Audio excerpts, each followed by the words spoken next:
Bueno, gracias Gloria, gracias por la invitación, gracias chicos por estar ahí.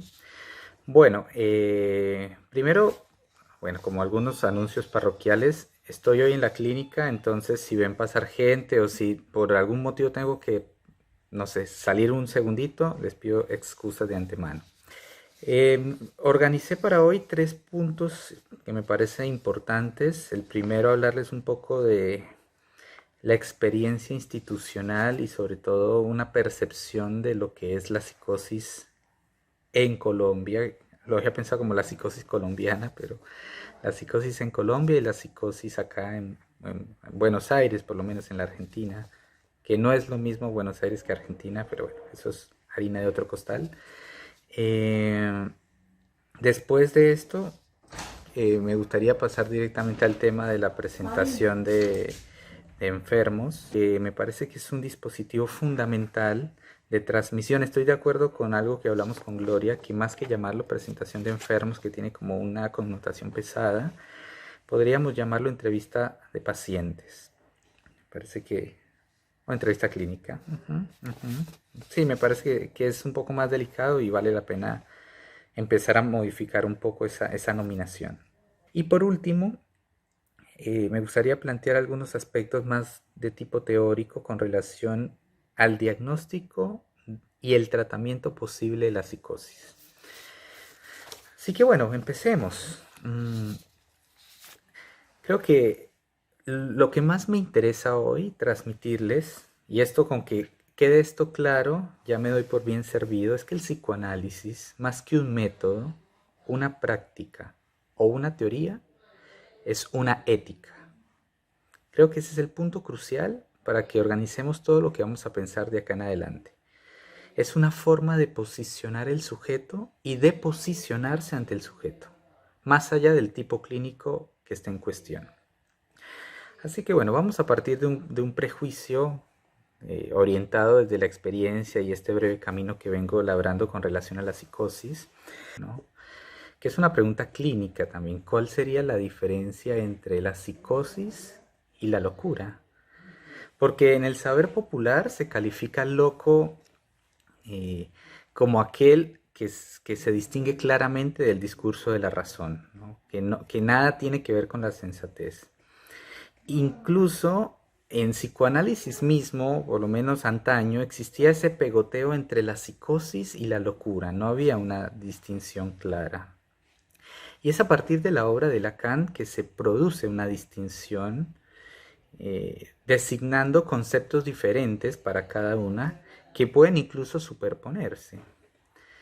En efecto, la originalidad del abordaje permite, ¿cómo decirlo?, que puede haber locura tanto en la psicosis como puede no haberla, ¿no? Entonces, la locura queda en un espectro que no se limita solamente a la psicosis, que va un poco del lado también de esto de la pérdida, inmediatamente me consuena el texto de Freud de pérdida de la realidad en la neurosis, ¿no? Que no solamente es el psicótico aquel que pierde, puede perder el contacto con la realidad. También presupone esta pregunta de qué es la realidad, ¿no? Y esto yo supongo que lo vienen trabajando en el seminario sobre toda esta cuestión de la percepción, etcétera. Mm, Incluso uno sabe también, ¿no? Que la locura no corresponde solamente a la psicosis en cuanto a, por ejemplo, cuando uno está enamorado, a veces es un poco loco, ¿no? Y más allá de lo metafórico y romántico que pueda sonar, eso tiene un punto de verdad. Es decir, la locura no solamente encaja en la psicosis. Ahora bien, la psicosis, como ustedes bien lo decían, generalmente puede ser entendida a nivel de lo marginal, ¿no? Incluso desde un discurso médico puede ser entendida como una enfermedad, un trastorno, un déficit o un problema. Y desde este discurso médico más contemporáneo, no diría clínico porque creo que clínico tiene que ver con otra cosa, desde estos discursos, todas estas categorías propias de la psicosis tienen que ser curadas. O más allá, tienen que ser acalladas. Y pensemos esto, ¿no? Que en este contexto, casi el mismo, es en el que se encontraba Freud a finales del siglo XIX, cuando se encuentra con la histeria de la mano de Charcot. Porque el histérico era un enfermo, llamémoslo así, un enfermo de nada, ¿no? Es un enfermo, más bien es un simulador que presentaba alteraciones que no obedecían a ninguna causa orgánica. Y es a través del acto clínico, de la mirada y la escucha que Freud permite fundar ahí un sujeto. Y entrando un poco más en materia, y espero no ponerme muy riguroso teóricamente, pero en el texto de Una cuestión preliminar a todo tratamiento posible de la psicosis de Lacan, allí se destaca que la misma no es un, a ver, ¿cómo decirlo? Esta concepción de la psicosis no es un caos ni un desorden, ¿no? Sino se denomina, o más bien está inscrita en un orden particular del sujeto. Y esto tiene un efecto, que la psicosis sea pensada como un orden, porque la excluye a que se considere como un fenómeno orgánico. Vamos un poco más, ¿no? La subversión del psicoanálisis, esto que veníamos planteando a nivel ético, radica en ofrecer un estatuto a la psicosis. Un estado, incluso si ustedes quieren, una elección, una posición subjetiva, ¿no? Que va en línea de lo que ustedes venían añadiendo. Vamos a intentar complejizarlo un poco más, porque también a mí me gusta llamarlo que la psicosis es una forma de no lazo social. Y todo esto es a lo que me refiero cuando digo que el psicoanálisis en acto es una ética, más allá de todo lo otro, que también lo es, pero quiero que puntuemos este tema de la ética. Y aquí vuelvo y hago estas preguntas, que más que me parece que más bien son retóricas, pero que quiero que las tengan, y es, ¿qué lugar tiene la psicosis en nuestro contexto como colombianos?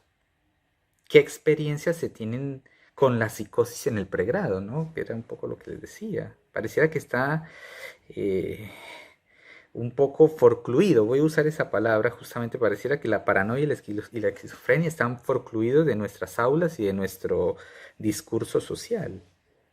Entonces, esa es una pregunta que está bueno tenerla. ¿En dónde está eso? Porque no es que no exista. Mi impresión es que no se visibiliza. Cuando les decía esta pregunta de dónde está el loco en Colombia, uno puede pensar fácilmente que al loco se lo esconde.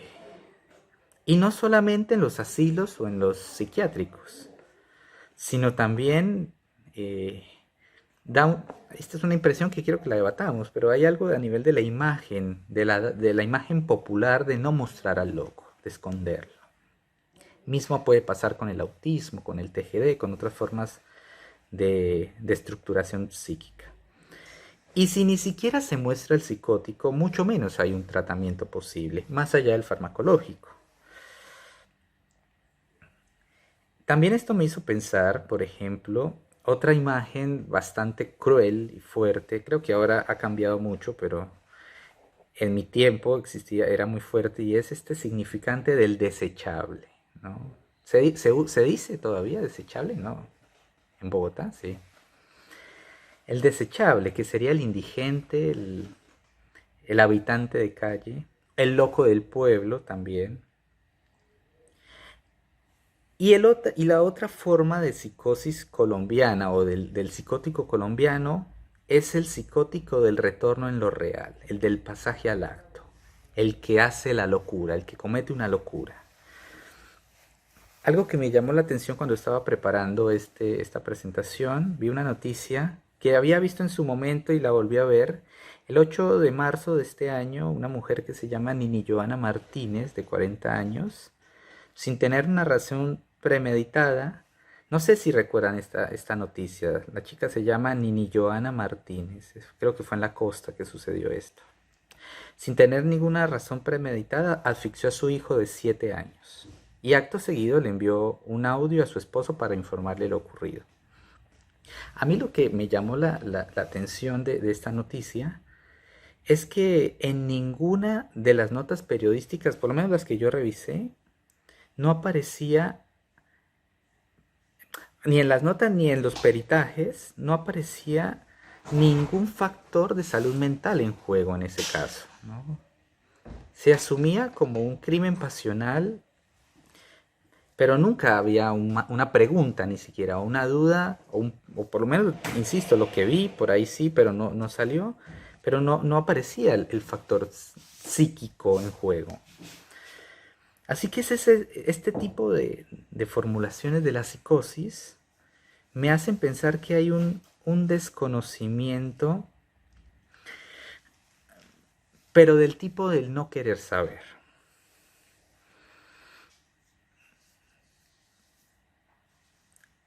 Ahora, eso lo sumamos, si quieren, y quiero que esto lo podamos debatir y ahora les voy a dar paso para que lo hablemos. Esto también va sumado al imaginario social de lo no inexorable que es la salud mental.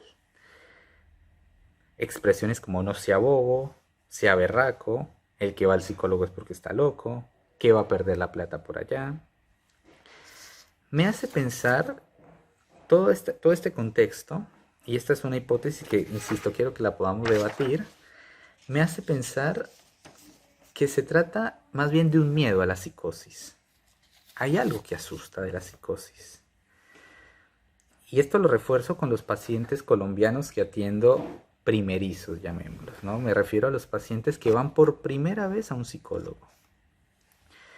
Y muchos de ellos, y esto es un factor común casi del 100%, tienen un sentimiento de culpa, un sentimiento hasta de insuficiencia, ¿no? Que va ligado a todas estas construcciones superyoicas propias del contexto cultural. Eh, no se sienten cómodos hablando de lo que les pasa, por lo menos en el primer tiempo.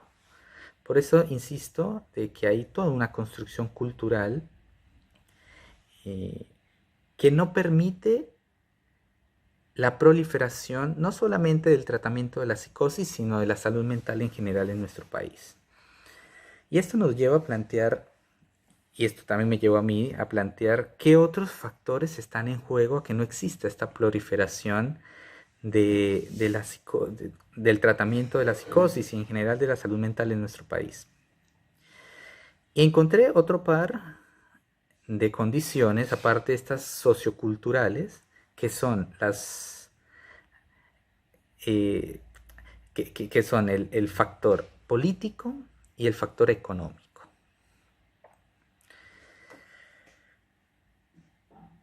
Político en cuanto el psicótico o el loco no tiene una inclusión en lo social, no tiene un lugar ahí. Su lugar es, como dijeron ustedes, marginal, ¿no? Está al costado, se hace a un lado. Por otro lado, un factor económico. Sostener este tipo de dispositivos de tratamiento implican un gasto.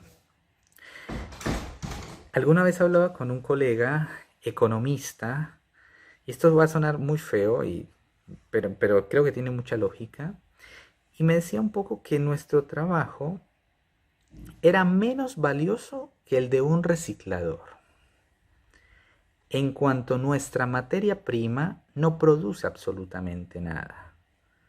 Es decir, trabajamos con elementos que para un sistema productivo tienen menos valor que la basura. Es un elemento pasivo que solamente genera gastos de tipo económico y sin ningún tipo de ganancia. Muchas veces, eh, insisto, para sostener este tipo de tratamientos de la calidad óptima, se requiere pago de psicólogos, psiquiatras, enfermeros, acompañantes terapéuticos, trabajadores, trabajadores sociales, terapeutas ocupacionales, etc. Y así que la pregunta es cómo poder tener efectos en lo social a pesar de tener este contexto económico y político que dificulta ya de entrada la posibilidad de tratamiento. Ahora les voy a contar un poco la experiencia institucional, pero hasta ahí quería como escucharlos y debatir esto, a ver qué piensan. ¿Les suena descabellado? ¿Se les ocurre algo?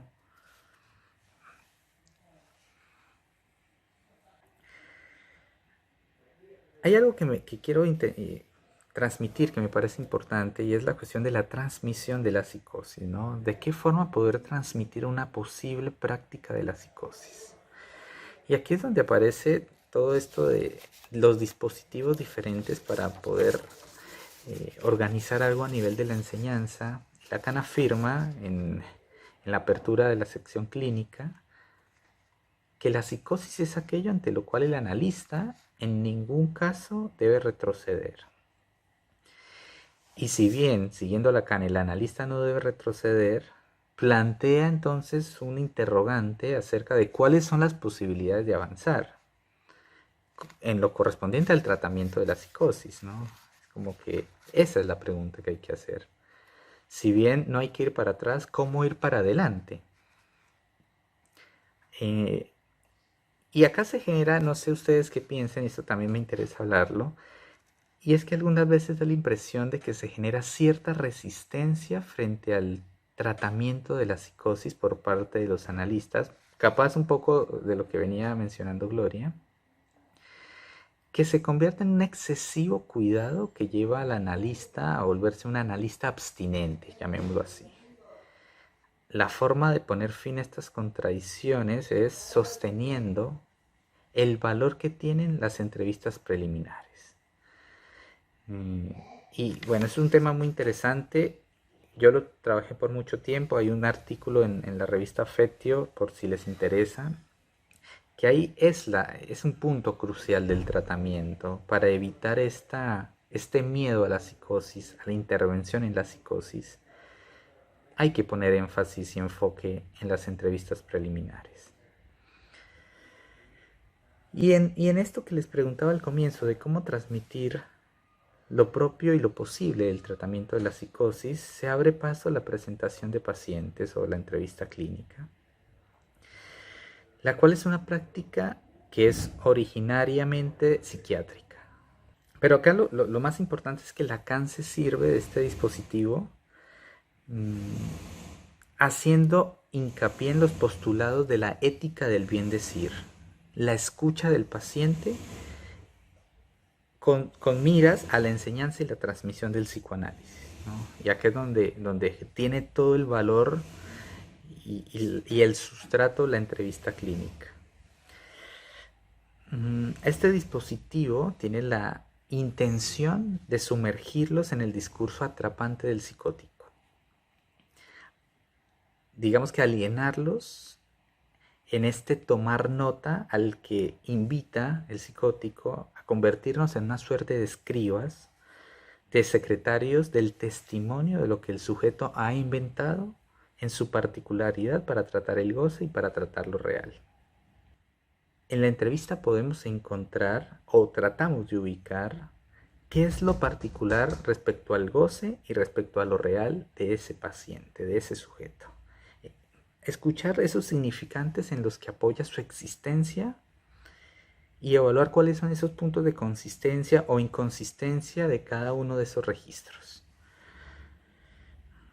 Igual siempre hay que tener también en cuenta que en la entrevista clínica el analista no está ni en posición de entender al paciente y no es cómplice ni del paciente ni del auditorio. ¿Dale?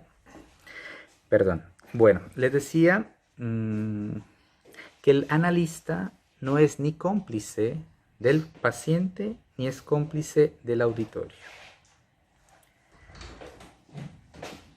Incluso tiene un efecto positivo en cuanto puede devolverle un estatuto al sujeto y le ofrece una posibilidad de lazo social. ¿Cómo? Tratando de darle un lugar a ese padecimiento y que pueda exponer algo de eso. Casi al modo del saber hacer con eso. Que eso pueda tener una connotación subjetiva particular.